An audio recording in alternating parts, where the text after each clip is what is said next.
Nahihirapan lang kasi ako. Para bang ang hirap gumawa ng mabuti.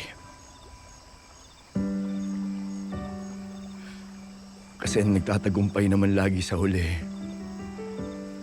yung kasamaan. Pakiramdam ko para sasabog yung puso ko sa tuwing may nabibigo akong mga tao. Kapag hindi ako nakakatulong.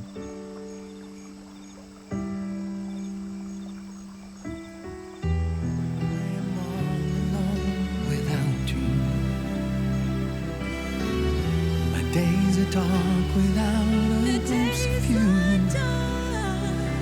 Now that you came into my life, I feel complete.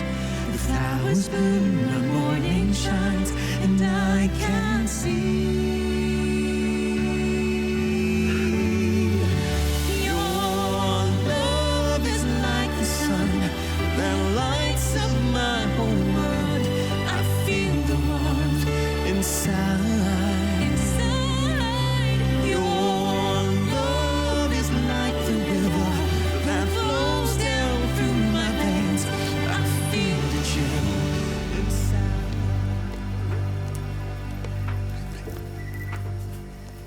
Mang. Pandagdag mo sa niluluto mo. Thank you, Mamang. Alam mo naman, di ko alam gagawin ko kung wala ka. Siyempre, sanay ako na nagluluto kapag fiesta o catering, pero hindi ko sukat akalain na magluluto ako para sa lamay ng mga pulis ng tumahan. Alam mo, madilim na kabanata to sa buhay nating mga taga-tumahan eh. Pero kung di tayo mamamag-asa o makakita man lang ng kahit katiting na liwanag, eh, anong panghahawakan pa natin? Di ba?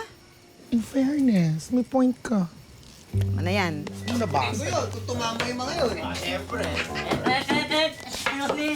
Pag nilalasang sis. Apat na sosis. Lagyan mo na rin ng biscuit, tol. Oo, bigay mo lahat ng ano. Ay, nako! Speaking of kadiliman, ayan yung mga kampon. Paano naging kampo ng kadiliman? Tignan mo nga ya. Basahin mo. Ayun, oh. Hindi ako marunong magbasa. Can you read? No, I cannot. Nagbabagong buhay na ho kami. Mga alagad kami ng batas. Oo nga. Alam nyo, kung sinama lang kami ni Hepe doon sa enkwentro, malamang! Malamang, pinaglalamayan na rin kayong apat ngayon. Malamang nakatulong kaming apat. Ay sus! Saka kayo magyabang kung marami na kayong nagawa kaysa yung rumble na sinimulan nyo dito sa tumahan. Correct. Anong 4 tagapalo ang totoong may dugong matatapang. Alam niyo yan? Alam niyo yan? Sige! Sumugod kayo dun sa gera at magpatayan kayo. Tapos, amin na rin yung request nyo kung anong gusto nyo iluto namin kapag pinaglalamayan na kayo. Ano gusto nyo? Sotanghon, aspaldo, sopas, ano? Oh. Konting respeto naman. Ay, konti lang.